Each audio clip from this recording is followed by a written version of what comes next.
these governments are not really, in a way, a neoliberal. They don't pursue neoliberal policies. So I would argue it's maybe in the medium term also a good thing that we give it another name, because it covers more than a traditional free trade agreement, even if it's for now more sellable on the Canadian continent. Okay. Well, I mean, it's the one thing I'd say about the FTA agreement is really what that get held up over shipbuilding subsidies. I mean, if the NDP votes against it, I mean, cares, because they have such a small percentage of I take your point. I take your point.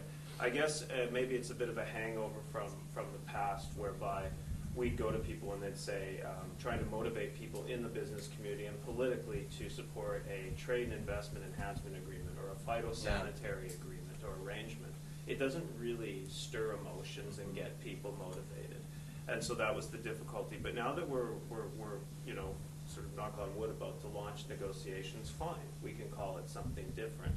It's just we find that the default setting is free trade, and that's what people know, And but I appreciate from the side of the fence that you sit on, I can understand why you would be.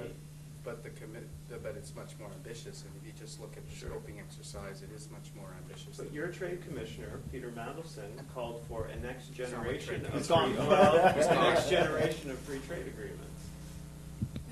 But it's much more. I mean, I guess the wording. You'll see when we get if we get into a launch that the wording will not be free trade agreement. Okay. It will be some sort of. Yeah, but besides the labeling and the wording, if it's much more than free trade agreement, and again, I share the kind of approach. That's I think that's also my reading of it. But will it then be better to sell here in Canada? I don't know, in terms of content. Are Canadians ready for all those kinds of it's being sold that way anyway. I think this is the point that's being made. Is being sold as a free trade agreement because that's a name that everyone can sort of clutch and hang on to. But it is wider. I mean, if you even look in the scoping exercise paper, and this is all on the web, basically for those that are there, and you could see the depth of things, the breadth of it, but it's even, you'll see at the back of it, there's even other areas that they're looking at.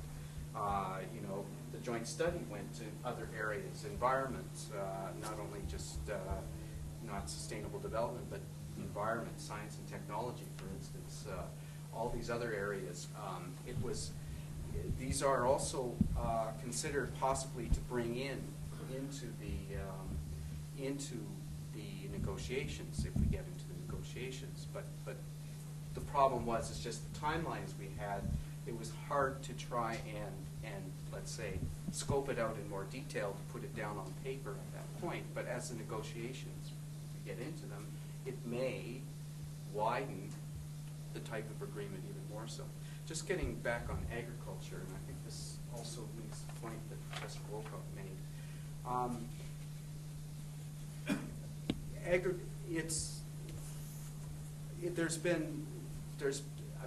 The European Union has been seen as very protectionist in agriculture. Particularly here in Canada. I think there's been quite a sea change actually within the European Union, particularly in the last few years, particularly when we were talking about bilateral and regional trade agreements.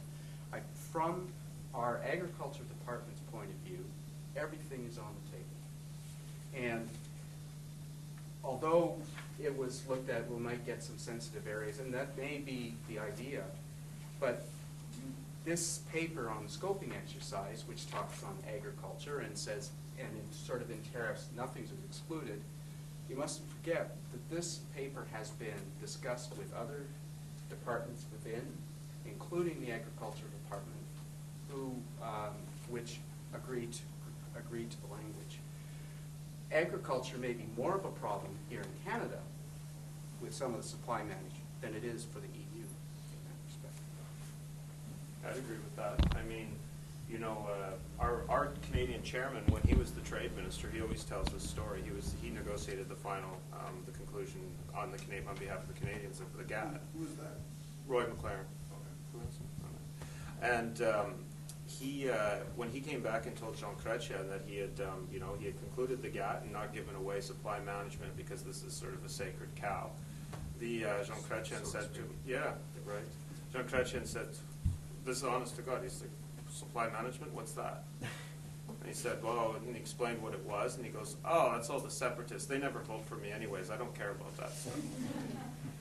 So, I mean, supply management has benefited a few to the detriment of many, and it's compromised Canada's place in the trading world. I mean, we're not in the Quad anymore as a consequence. I'm speaking as a Canadian, even though I represent Canadian and European, more European interests than Canadian, and we'd like to see it all gone, but it's not realistic that that's going to happen. So we take it a step at a time.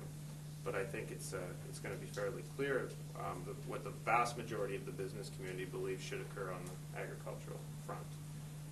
It's not to strand farmers, and we've heard things that say, my uncle's a farmer, it's not to say that buying out all these farmers wool and dairy producers and so on is going to cost X amount of dollars. Well, that's not necessarily the case. I mean, New Zealand and Australia have proven that you can liberalize your agricultural market and still be incredibly successful. So I don't see any reason why Canada couldn't as well. In Europe, it is a trickier situation, though, because of the cultural ties to agriculture and the geographic indicators, which is probably, which are legitimate concerns, of course, and need to be respected. But we just don't want to see agriculture, a few hold us all hostage. This would indeed be a wonderful development, and I'm still waiting for a time when I can buy my raw milk cheese, French or Italian origin, to a competitive price, not to this kind of... You have to pay $4 a liter for milk in Nova Scotia, as an example. Exactly. But I would support also Fred in saying that we had quite some, in private talks, Canadian officials will admit that at the moment they see the problem on the agricultural side, a bit more on their side than on ours. The EU is quite advanced, so it's not so much us. And the EU has moved a lot recently as well. Cap reform, and it's been going reform for the last 15 years.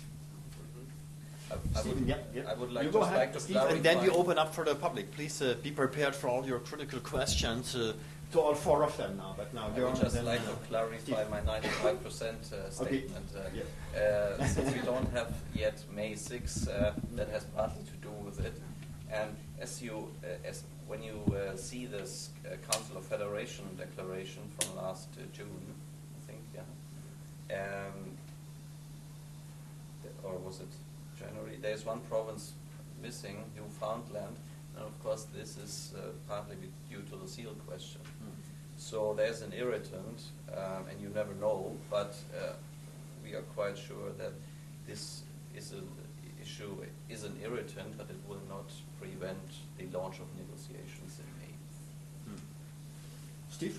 I just wanted to, before everyone got too carried away about agricultural liberalisation, I just wanted to stress that, we're talking about market access.